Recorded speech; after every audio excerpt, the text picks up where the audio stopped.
এখন আসর আজান পড়ে গেছে, এখনো কিন্তু অনেক রোদ। বিছানায় শুয়ে শুয়ে ভাই কখনো নিজের স্বপ্ন পূরণ করা যায় না, আর স্বপ্ন পূরণ হয়ও না। আল্লাহ তাআলা কখনো বলে নাই যে বিছানায় শুয়ে থেকে রিজিকের চিন্তা করো আর আমি রিজিক দিয়ে দেবো না। রিজিকের তালাশ করতে হয়, নিজের রিজিকের পিছনে দৌড়াদৌড়ি করতে হয়, ছুটাছুটি করতে হয়। বিছানায় শুয়ে থেকে কখনো রিজিক পাওয়া যায় না। আল্লাহ তাআলা বান্দার এমন কোনো আশা নাই যেটা অপূর্ণ রাখে, যদি সে আল্লাহর কাছ থেকে চায় নিতে পারে। আর আপনি যদি চেয়ে নিতে পারেন, এমন কোনো কিছু নাই যেটা আপনি পাবেন না বা আপনার স্বপ্ন পূরণ হবে না। ঝড় বৃষ্টি যাই কিছু হয়ে যাক, নিজের রিজিকের তালাশ করবেন আর আল্লাহর উপরে বিশ্বাস রাখবেন, দুরূদ ইস্তেগফার সবসময় করবেন।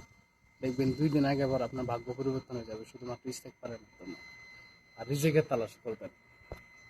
আর সাথে যা কিছু করেন, দুনিয়ার মধ্যে যাই করেন, শুধুমাত্র আল্লাহর খুশি করার জন্য চেষ্টা করবেন। মানুষকে ভাই আপনি কখনো খুশি করতে পারবেন না। মানুষের চাহিদার শেষ নেই, আমার আর আপনার চাহিদার শেষ নেই। সুতরাং মানুষের চাহিদা আপনি কখনো পূরণ করতে পারবেন না। আর আল্লাহর যদি খুশি করতে পারেন, ইনশাআল্লাহ সবকিছু পূরণ হয়ে যাবে। কারণ আল্লাহ হচ্ছে স্বয়ং সম্পূর্ণ, আল্লাহর কোনো কিছুর অভাব নাই। এমন কোনো কিছু নাই যা আল্লাহর কাছে নাই। আল্লাহরে খুশি করা খুব সহজ, একটু চেষ্টা করলে আল্লাহরে খুশি করতে পারবেন, কিন্তু মানুষকে কখনো খুশি করতে পারবেন না।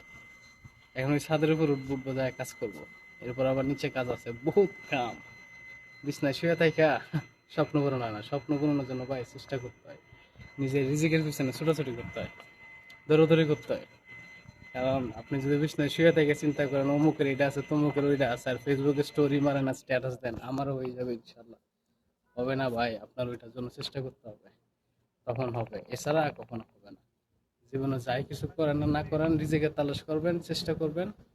আর হয়েছে আল্লাহকে খুশি করার চেষ্টা করবেন। আল্লাহকে যদি খুশি করতে পারেন, ইনশাল্লাহ সবকিছু পাই যাবেন। 2 দিন আগে বা পরে আল্লাহ তাআলা কখনো বান্দাদের নিরাশ করে না।